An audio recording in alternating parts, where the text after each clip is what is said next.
Who is Graham Stephan, and should you even care? It's Brian Preston, the money guy. Hey, Brian, I'm super excited about this show because Of course you are, Bo. Of course I am.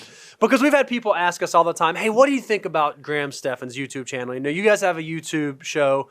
What do you think about Graham Stephan? And I got to be honest, I wanted to hate him. Well, I think it goes even further in the fact that you said one day in a show, and I promise, I pinky promise, you said smash the like button. Yep. You did not get it from Graham. You actually got it from somebody who was looking at another channel. So maybe that person got it from Graham, but I know where you got it from. Yep. But it led to a domino effect of everybody in our chat room was talking about Graham.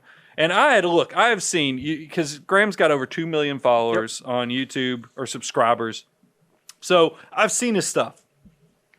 I haven't clicked on his stuff because, I'll be honest, I didn't think I'd like this dude. Sure. Because he is, Graham kind of clowned me in a way, in the fact that he was already occupying 3 of my 4 personal pet peeves of social media influencers. Okay. I'll explain, because I can tell that you're looking for some explanation. First, he's got titles that border on clickbait. Okay, like maybe like this one, Millionaire at 26. I mean, and look, and I'm even going to pick on Graham a little bit in the fact that he will have a thumbnail picture that has absolutely nothing to do with actual content. Right. Perfect example today. We're recording this show. Yep. We're in show meeting. Since we've been doing show prep, YouTube algorithm is showing us all kinds of stuff. Graham has a show that just went out 5 days ago. The thumbnail picture is his net worth is like $9 million. Sure. We need to go get an update. You click on it, it's him talking about index investments. So it was a lot different. So he's got number 1, flashy clickbait type titles. Yep. Don't love those. Number 2, he has flashy cars. Yep. Always the trophies of the trappings of success that you see in all these social media stars that annoy us. Graham has those. And then number 3, because this is the thing. I don't know what's going on with, and this is how I know I'm getting to be old. Because when I go on, any of my Apple Music, Spotify, and you go to top songs, every song on the top list has an E for explicit in it. Well, guess what? It has fallen over into social media as well, is that Graham does this as well, is that his slogan is do epic poop. But he doesn't use the word poop. He says it a little bit differently. He even has some merch that he's done that we took the creative editing, Daniel, told him to put the happy poop. Because we don't like to be explicit on our channel. Yeah, we don't do that unless Brian just messes up and screws up how words are said. But here's the 4th thing, because if Graham was going for all 4 of the 4 corners of being annoying on social media, he would have half-naked people. Yeah, he doesn't have explicit or he doesn't have that type of thing. But so Graham is doing 3 of those 4 things. So I just kind of ignored him. Sure, didn't pay any attention to him. But I got to tell you, after actually watching some of his content, kind of impressed. Yeah, man. I mean, he's legit. I wanted to dislike him so bad, but as I watched more and more and more of his videos, I was like, God, me and this guy are going to be friends. I just feel like that's the case. He even has some episodes that he has his girlfriend. Yep. And we don't know her name because he just calls her the Graham. He just calls him Graham Stephan's girlfriend. But it's dynamite, man. I mean, when you see their interaction, I mean, you can't help but like it. So that led me to, I wanted to do a show. We wanted to do a reaction type show to kind of walk through who this person is. So we actually created a summary page of some of his big accomplishments. And then let's get into who the heck is he? What is there some teachable things from this? And could you even reproduce this yourself? So yeah, if we're going to run through just a quick biography of Graham Stephan, at 18, he was the very first agent the Oppenheim Group ever hired. And I think you told me Oppenheim Group was kind of... You didn't even know who that was. So selling, if you watch Netflix, everybody in the office, by the way, Hannah, who can overhear us right outside the studio here, I had a conversation with her probably 3 or 4 weeks ago about selling Sunset because the new season came out. Well, it's got all these, and look, their formula is pretty, it's attractive female agents selling very expensive property out in the LA scene. Sure. Hannah, did I nail that summary? It's probably because the houses are pretty, they're flashy stuff. Little did I know, here it is. Graham is the first agent of the Oppenheimer Group. Somehow he didn't make the cut on the billboard that they have of these attractive women that are agents, but Graham is affiliated But with he them. was the very first agent that they hired. He's had over $125 million of property sales, so it sounds like he's been a pretty successful real estate agent. He's the owner of 6 rental properties, so not only does he sell rental property, he actually buys rental properties as an investment. He's a car guy, and dare I say he's actually a guy that invests in cars? Well, I think, look, being the CPA, I know that Graham probably has a unique opportunity that others don't, and I know he's taking advantage of this. Since he incorporates his car on his set, I guarantee he's deducting. It's deductible, yeah. Because it's essentially an expensive prop in the background of his car. That's why if you watch him now, his daily driver's a Tesla, so we have that in common. But, well, that was a humble brag. It was a humble brag. Solid humble brag. I don't have the Lotus, but we do both have the Tesla. So we'll keep going. Go to the next point because I'm a little fruffled now. In addition, he's a YouTuber, and this is the big one, with over 2 million subscribers on YouTube. He's done something pretty remarkable with his YouTube channel. So we wanted, but go give him the numbers. Don't just say he's a YouTuber without kind of giving a little detail as well. All of these other accolades are impressive in and of themselves, but when you actually look at what he's been able to do as a YouTube sensation, in one of his recent videos, he broke down his 2019 YouTube revenue. And This is why Graham's cray. Because he's completely transparent. Who in the world would tell everybody how much you specifically make? He showed that with his main YouTube channel in 2019, he made a little over $1.1 million. With his second YouTube channel, which is kind of like a talk show channel, he made about $171,000. It was new, by the way, too. So that number, this is probably old at this point. He has a program, like a course, where you can become a good real estate agent. That he had over $500,000 of revenue there. He gets about $50,000 in sponsorships and then $40,000 in affiliate marketing. So from YouTube alone in 2019, he made over $1.9 million. That's pretty incredible. It's unbelievable. So when you say YouTuber, I mean, look, there's a lot of folks out there posting do-it-yourself type videos that aren't making 1.9. No. There's a lot of guys making personal finance content that are not making $1.9 million. Let's be honest. So it's pretty good. So let's talk about. I want to kind of transition because when you see this stuff, and we just told you, I thought this guy was going to be like all the other social media guys I didn't like, but then I started watching his content and I realized there's something more there. So let's talk about how he did it. I want to kind of, because I think we have unique financial knowledge. We ought to share the love and tell you, how did Graham actually build his audience and make his wealth? Realize, I talk about this all the time. The 3 big components of wealth creation are 3 basic things. You have discipline, meaning that you live a way that you're living on less than you make. Sure. I also talk about how important it is to take a portion, that's the money. That discipline creates money, that you use that money, you invest it, you let it turn into your army of dollar bills, and then you just let it have the time. So that's the 3rd component, it's time, to let it grow and build. So Graham is kind of unique in the fact that he definitely has discipline. We're going to talk about his minimalistic lifestyle and those type of decisions he's made. But this guy is way too young to have maximized the money and time component. So how is this guy successful? He actually used a supercharger tool called leverage. That was the way that he did it. And that's what a lot of real estate folks do. That for most folks, most wealth accumulators, you have to have discipline and money and time. Well, if you do want to not shortchange, but hypercharge, shortcut those the time and the money part, you can use leverage to do that. And I'll talk about leverage in a minute because I do want to give some additional thoughts on that. But I want to focus on, look, minimalistic style, because you saw the guy makes $2 million a year.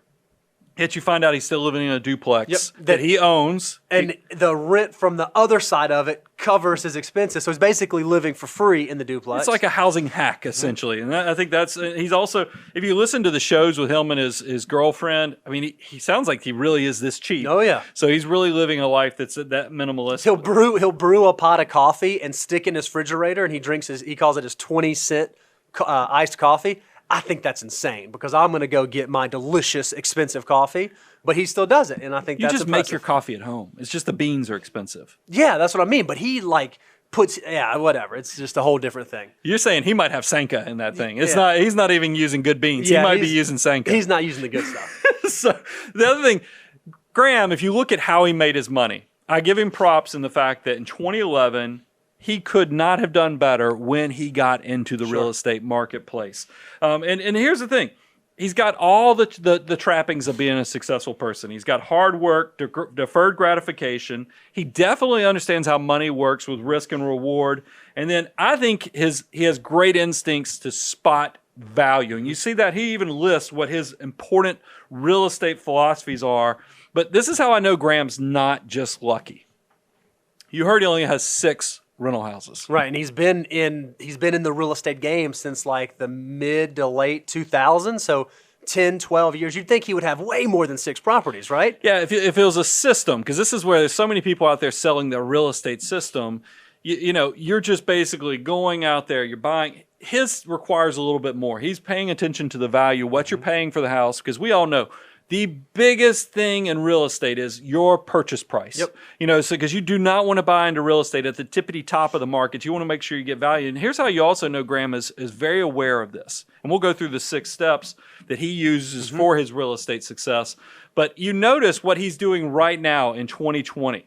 He's not looking to buy more real estate in his area because I think he probably recognizes, hey, it's a little frothy. Sure. It's a little expensive. So he got such a good deal on those 2011 houses and some of the other property. He's actually, instead of trying to buy more because he can't find the value, he's actually putting more money back into those original houses to kind of, that shows Increase me, the amount of rent that shows me that he's not just trying to force it down this corridor of getting more rental properties for the sake of getting it. He's actually paying attention to what he's paying for the properties as well and what the return on investment should be. Yep. So then he kind of walks through. He has sort of a six-step real estate philosophy that he goes through, and he does the thing that you just said right there. Number 1, buys an undervalued property that he can get a good deal on. Number 2, he buys a property in an area that I'm expecting will go up in value over the next 10 years. I think for most folks, you kind of have to stop right there at those 2, because it's difficult to know if you're not in the real estate game if the property you're buying is a good value. And it's even harder to know, is this area going to go up in value? Sure. Unless you have some beat on the real estate market, it's pretty hard to do that. I think a lot of people wade into that water when they are very unprepared to make those assessments. And we've seen people do that the wrong way tons of times. Yeah, and here's the other thing I think is interesting about Graham, and this is something that I think people need to pay attention to, and we'll come back to it in a minute when we talk about can you do this yourself. What industry is Graham in his day job before he became a YouTuber and a sensation? He's a real estate agent. Yeah, and we tell people this all the time, and I'll give even a case study example of one of our clients, is that Graham lives, breathes, works in real estate. So he knows the industry, he knows it well, so it makes complete sense that he has success in it. We had a client, love this client, works in the telecom field, he actually lays fiber. Sure. And I still remember we were talking to him about, he should probably really work on building to save the 20 to 25%. And he's like, guys, the only thing I'm having trouble with this whole thing is that why wouldn't I, instead of giving you guys an additional $5,000 a month, why wouldn't I just go buy another piece of equipment and put another crew out there laying more pipe? And I was like, you know what? You should, because probably if you have, now this is the key word, successful. That's right. But if you have a successful small business and you're good at it, there will probably not be a better performing asset in your portfolio of net worth, on your holdings and your net worth, than your successful small business. So if you can see that there's an opportunity and you have the skill set, this is not passive investment. This is definitely an active investment. Go out there and do it. It's the same thing. Our business, we should continue to grow and focus on that, on the active part of our money. Now, there is a key component and difference between passive money, meaning that it's your army of dollar bills you put to work so you don't have to work as hard with your back, brains, and hands, versus the active where you are having to give it that sweat equity to make sure that it's growing for you in the background. Yep. So step number 1, he buys an undervalued property. Step number 2, he buys a property in an area he thinks going to go up. He then says he wants to get a low interest, fixed rate, 30-year loan on the property. So he definitely deploys leverage. He then either renovates or fixes up the property so it'll be worth even more by the time that he sells it. Then he rents out the property and he makes sure whenever he does that, he has enough rental income to cover his costs plus the profit. So he doesn't want to actually be outflowing any money. And the number 6, he says, repeat this same process and do it over and over and over again. Now, that's Graham's real estate philosophy. But I know from seeing some of the research we did for the show, He actually is, just like we dabble in talking about real estate. He dabbles into personal finance Absolutely. and passive investing. What's his thoughts? I mean, where's his money, Bo? And then what's his thoughts on the passive side of things? Yeah, so the majority of his net worth, the majority of his wealth is in real estate, but he did recognize, hey, I need to spread my risk out. I do need to be diversified. So he did have a goal, and I think this was a goal in 2019. He said, I want to build up the passive investments that I have in the stock market and just regular liquid investments. And so in 2019, he made an effort to begin putting a big chunk of his income towards passive investments. Yeah, and I thought it was interesting, once again, being transparent. He actually shared how he invests. And he does 70% total market index, Yep. 20% international market index, and then 10% bond index. And I think he even shared that he used Vanguard. Yeah, and I think that's great. Now, one thing I would tell Graham if I was going to have a conversation was like, hey, that's awesome, but you got to, because he says, I want to invest like this. I'm not going to look at it. I'm not going to pay attention to it. I'm not going to give it any attention. I'm just going to put the money in and let it grow. Well, 10 years from now, I'm going to argue that Graham's risk profile will probably be different than it is now just because he's going to be 10 years older. And the size of it will change the risk It will profile. change. So I think something like a target retirement fund might be a better fit than just the 70-20-10 portfolio, but he's doing okay. I won't fight him on that. And I'll even add, this is a little solid add in, Graham. When you get to a point, because I watched in some of your videos, if you are looking for a way to hide additional money that's outside of real estate, keep doing your real estate thing. I get it. But we know ways to turbocharge legally through retirement assets and other things to save for super high income people like Graham. So it's just a little tidbit that I want to put out there. But I want to close out this section before we do. Show us where his income, because once again, he's so transparent. He actually laid out where every dollar of his monthly income comes from. Yeah, so this is pretty remarkable. So he put this on his channel, and he says his typical monthly income is about $150,000 per month. Well, if you look at the breakdown, about $15,000 of that comes from his rental properties. About $7,000 comes from affiliates or sponsors. About $8,500 or so comes from real estate commissions, meaning selling his real estate. About $9,000 comes from his second YouTube channel. Almost $30,000 a month comes from his courses, which he does on Teachable. And then about $81,000 comes through his main YouTube channel. So what I think is really interesting, if you look at that $150,000, that's almost $120,000 of it comes from the social media influence part of what he does. That's pretty powerful. I mean, but it is, so I want to get back to the basics of what made Graham, because for somebody who's in their early 30s, he's successful, he's a millionaire, he's got seven-figure income. I mean, is this guy legit, and how did he get here? I mean, and the only way I could think of doing this is, we talk about this on the show all the time, the Millionaire Next Door.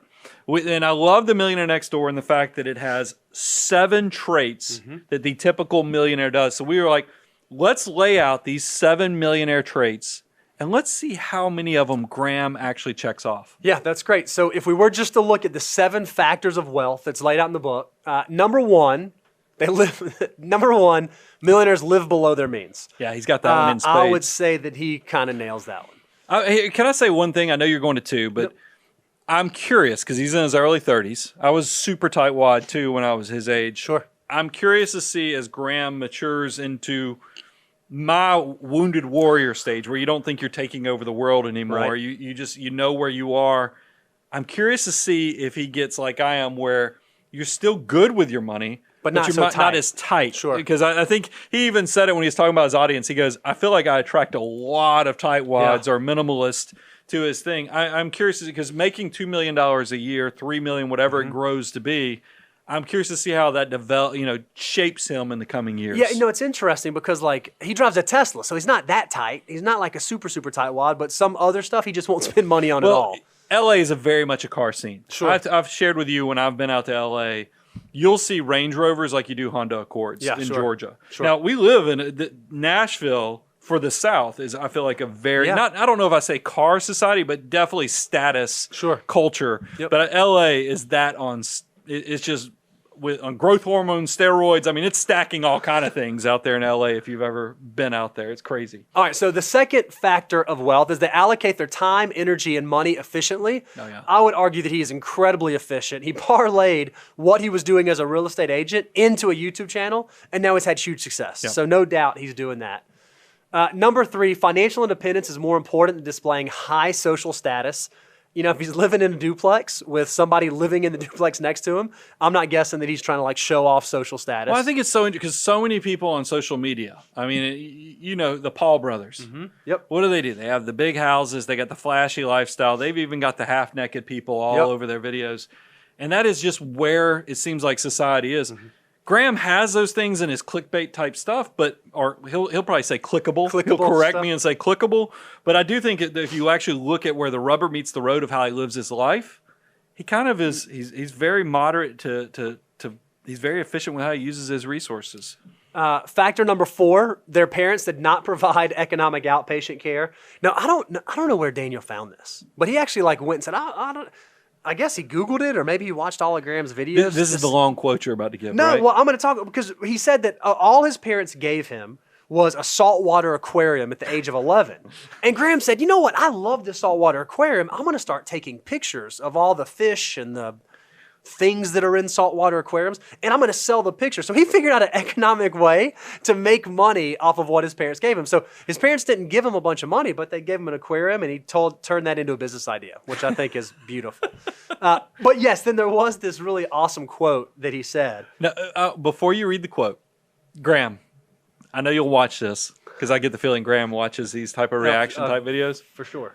Great quote. We got to get it more Warren Buffett-esque. You got it. We're going to give you the respect and read this whole thing. This is so good, but let's work on it. Let's minimize that a little bit, because I have the same problem, by the way. So this is what he said. He said, and I almost think of life and making money and stuff like that as almost a game of playing poker. So sometimes people are dealt a really good set of hands, and they can play that really well from the very beginning without much effort.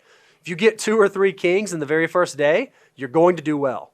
But other people, I think, who have a pair of 2s or whatever, can certainly bluff their way and play to their strengths. In terms of me specifically, I think I certainly had some advantages and some disadvantages. If you looked at me from the beginning, I had terrible grades. I didn't go to college. Statistically, I should not have been successful whatsoever. But I had an interest in working hard and making money and saving as much as I can and really taking an interest in investing. So I think that helped. So I think anyone can play to their strengths, and I think anyone can learn. Especially personal finance is something that you can absolutely learn. It's not something you're born with. So I think anyone can be successful, and I truly do stand by that. Here. I love it. That was a good quote. I love it. A little long, but good. Really good. Bit. It's not slidable. You wouldn't even let me put the slide up there with all those words. Number 5, this one is the only of these 7 he didn't have, but it's because it's kind of a natural thing for a 31-year-old. It's a little premature. Their adult children are economically self-sufficient. As far as we know, Graham does not have adult children. No adult children yet. Number 6, they're proficient in targeting market opportunities. Yep. I've already explained he jumped into the real estate market in 2011. Well done. Luck, skill, it doesn't matter. He was prepared and ready to do it, so it works. Number 7, they chose the right occupation, without a doubt. I think he's, especially out there in the LA scene, perfect occupation to make good money at it. Here's the only word of caution I would give, because people are going to watch this video and they're going to say, man, I'm doing it all wrong. Let's just load up. Let's go move out to LA. I think I can do this. Or maybe I'm in Missouri, or I'm even in Nashville. Sure. Why can't I go do what Graham did? Here's the thing I would tell you about leverage. Leverage can make you look so smart until you're wrong. Yep. I mean, it really is one of those things. I'm listening. You know, I'm listening to a book right now. I'm not going to give the name. It's not to that point. Don't pick on me. But it is the fraternal twins of luck versus risk. Is when you talk about, when we study history of the outliers of people who are doing so well. That's where Graham is right now. We talk about all the good things they did right.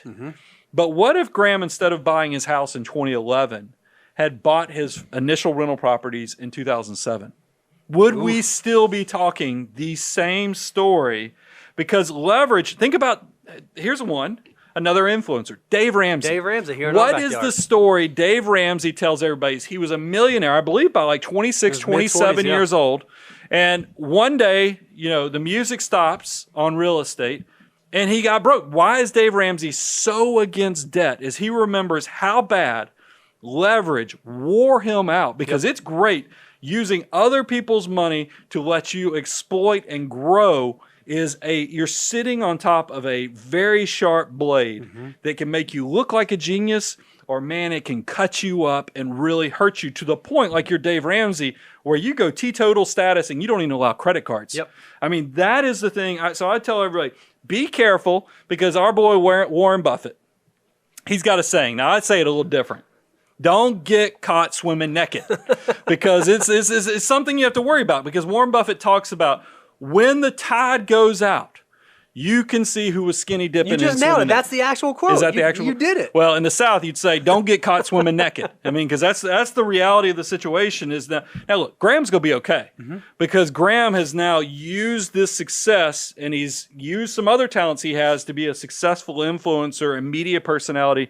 He's going to be okay. But I'm telling you this, you out there in the YouTube world, you need to understand how dangerous leverage is. It is a shortcut to cut off money and time in the wealth building process, but you're kind of dancing a little bit with the dark one if you're not careful. So be careful with it. And I think you ought to have some realistic expectations. If you're someone out there saying, you know what, I see how successful this guy is, and I'm going to go jump into real estate, and I'm going to go be just as successful as Graham Stephan is, and I'm going to be a real estate mogul, you got to remember that a big chunk of his monthly income comes from his social media influence. If you were to strip away what he makes from YouTube and the courses, he would still have a great annual income of around $300,000, but that is very, very different than a $1.8 million income that's provided to him because of his social media. So you got to understand what is and is not available and what's realistic and not realistic to you. So true or false, Bo? We were talking about this in show prep, and I said, "Look, Bo, I think are you a little jealous of Graham? Because y'all are about the same age." Yeah. And I was like, "Okay, with hang on. Let's dissect this. Let's get a little deeper. I'll play Dr. Phil here for a moment."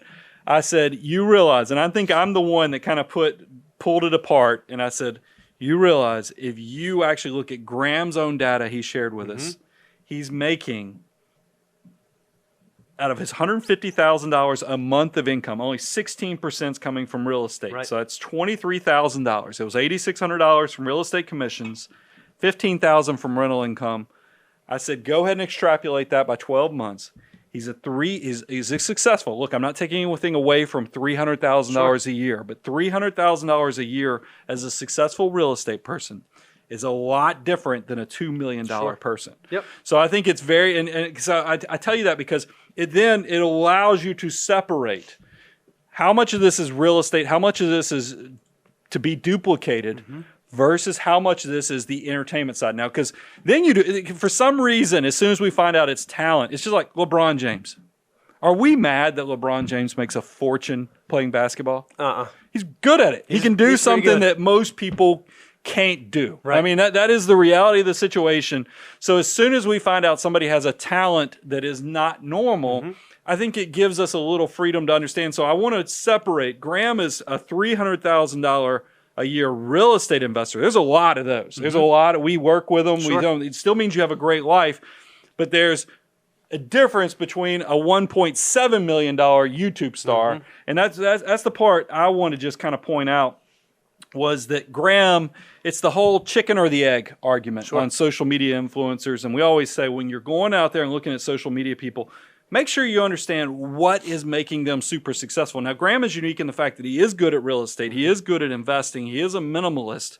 But don't fool yourself into thinking that you are going to go out there and reproduce what he's created. That's right. Because look, let me tell you what I think Graham is his superpower. He's nerdy. Meaning he's analytical. He can do the math. He can disclose it all. He's also pretty likable. I found myself really liking him watching the video. And he's you put the nerdiness with the analytical, meaning be able to put it out there. It is a superpower in a way. Works. Because and look, there are so few people. We know I come from an accounting background. There's a lot of nerds. Oh yeah. There are. I mean, there's a lot of us nerdy guys, but the communication doesn't always fit. It's just like we know somebody who makes millions of dollars playing video games. It's not the video games that's just the key into the kingdom. Their witty banter while they're playing video games well is the superpower that lets them make millions of dollars a year being a YouTube sensation playing video games. Graham kind of has that same superpower. Think about this. How many people have probably started a YouTube channel because they watch Graham's channel. Oh, I'm sure it's tons. Because he They makes see it look easy. He's like, oh, if that guy can do it, surely I can do it. I'm sure there have been hundreds of folks that have said that. So I just want you to, and look, I hope Graham sees it. I hope he likes it. It's something that he considers, but you do not fool yourself into thinking that you are going to go out there and create a $2 million a year YouTube channel. But so what can you do, right? So what are the things that you can do? Well, here's our advice. Number one, play to your strengths. There's a reason that you and I aren't running out and going and doing all kinds of real estate deals. It's true. We're going to keep doing financial planning. We're going to keep doing the Money Guy Show. We're going to focus on the things that we know and that we do really, really well. And then number two, master the 3 components of wealth building. Now, look, Graham has hacked this a little bit, but I want to remind you, discipline. Graham's got that when he lives a minimalist lifestyle. But also money. So take that discipline where you're living below your means, turn that into actual excess and money, invest it. We recommend 20 to 25% of your gross income. Put it out there, into something like an S&P 500, a target retirement fund. You don't even have to get fancy by doing total market funds or anything like that. Go do an index total target market fund like Vanguard, Fidelity. They have these things that will adjust and have a glide path that reflects your age of retirement. And then the most important, give it time. Yep. Let it work. Let that army of dollar bills grow for you in the background. And then, I love this one because you put a third one on there. Yep. You've got to respect the foo. You've got to follow the financial order of operations to know that you're doing with your dollars exactly what you're supposed to be doing with your dollars. Guys, if you don't know, if you're new to this, maybe you discovered it, we have a free deliverable. Go to moneyguy.com/resources. We have a free deliverable on the 9 steps of financial order of operations. It turns out money does have an instruction manual, no different than when you're learning basic math concepts. You learn when do you do addition, when do you do multiplication, exponents, all of it. It's the same way with finances. Yep. So go understand that you can learn from the financial order of operations. Now, look, if you want to go a step further, we even have a course that has worksheets, has a private Facebook group, as well as a bunch of other deliverables that go way deeper than what we can do on a show. But all these things will help you become better with your money and learn what are your strengths, what can you play to, and also how to respect wealth building. I'm the Money Guy, Brian Preston, Bo Hansen. We'll talk to you soon.